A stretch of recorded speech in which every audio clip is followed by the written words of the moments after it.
number 6, Mr. Ian Mojica. Hello, kamusta ka naman? Okay, so I have to adjust my English here. Okay, sige, mamili ka na ng tanong.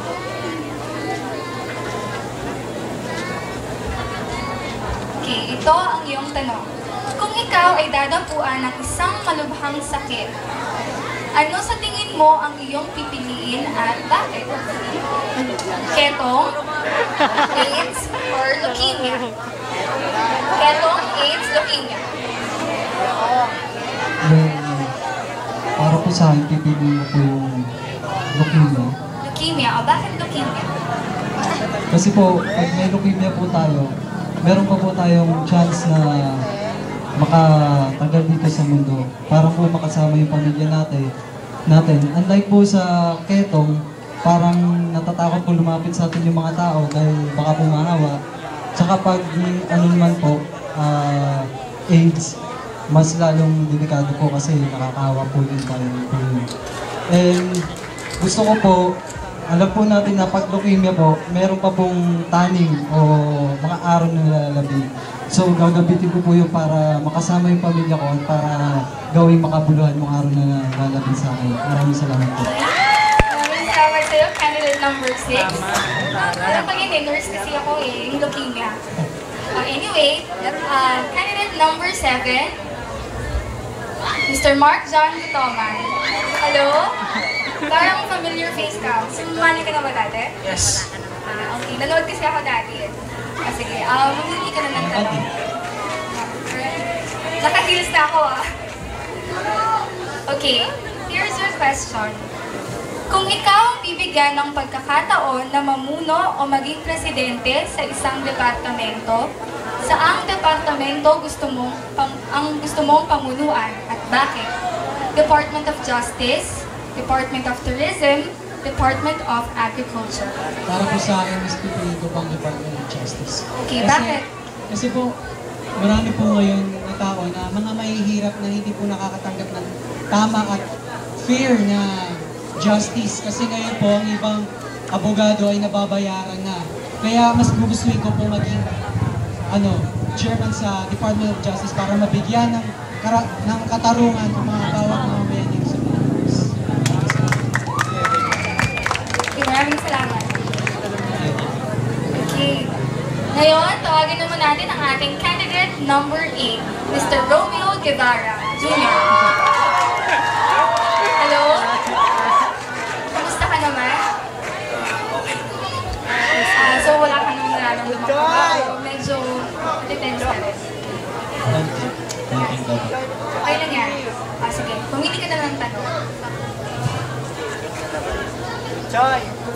Okay, ito ang yung tanong. Bukod sa pagiging pogi mo, ano pa sa tingin mo ang iyong kakulangan sa buhay?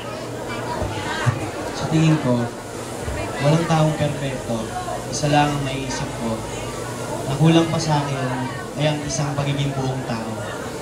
Dahil sa edad natin ngayon, bata pa ako, hindi ko pa masasabing alam ko na lahat at hindi ko pa rin mapapatunayan na lahat ng kaya ko at makikita ang lahat ng kakayanan ko. Yun lang po. Maraming salamat, candidate number 8. Ngayon, tawagin naman natin ang ating candidate number 9, Mr. Brian Timbreza. Hello? Ako po lang, magandang gabi po sa inyo.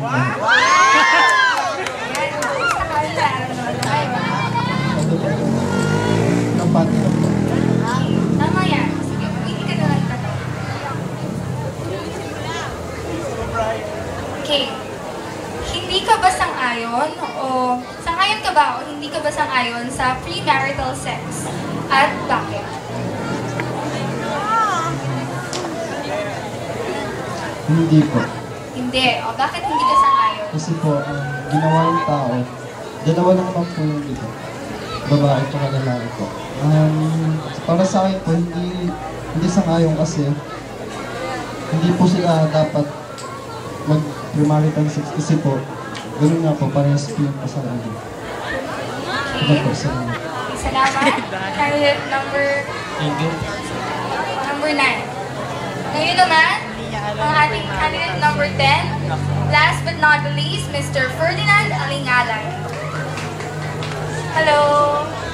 Kumusta ka? Okay lang po. Okay din ako. Ayan. Isa na lang yung tanong. So, yan. Puno na lang. Yan. Ito. Yung tanong, kung bibigyan ka ng pagkakataon na makausap ng isang minuto lamang ang isang sikat na celebrity, sino sa tingin mo ang iyong pipiliin at ano ang iyong unang sasabihin sa kanya? Ito yung mga celebrity, mamili ka. Manny Pacquiao, Piolo Pascual, or President Joseph Estrada? Siguro po si Manny Pacquiao po. Manny Pacquiao. Sige, bakit? Tsaka anong unang mong sasabihin sa kanya? Kasi po, kaya po si Pinili kasi, ikukumpara po aking sarili sa kanya kasi matapang siya, tatag, at di po sumusuko. At di ba sumusuko?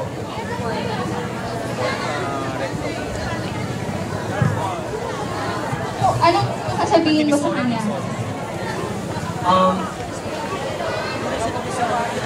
Marta, nakilala siya. Anong sasabihin mo? Kakamustahin mo? Makamustahin po.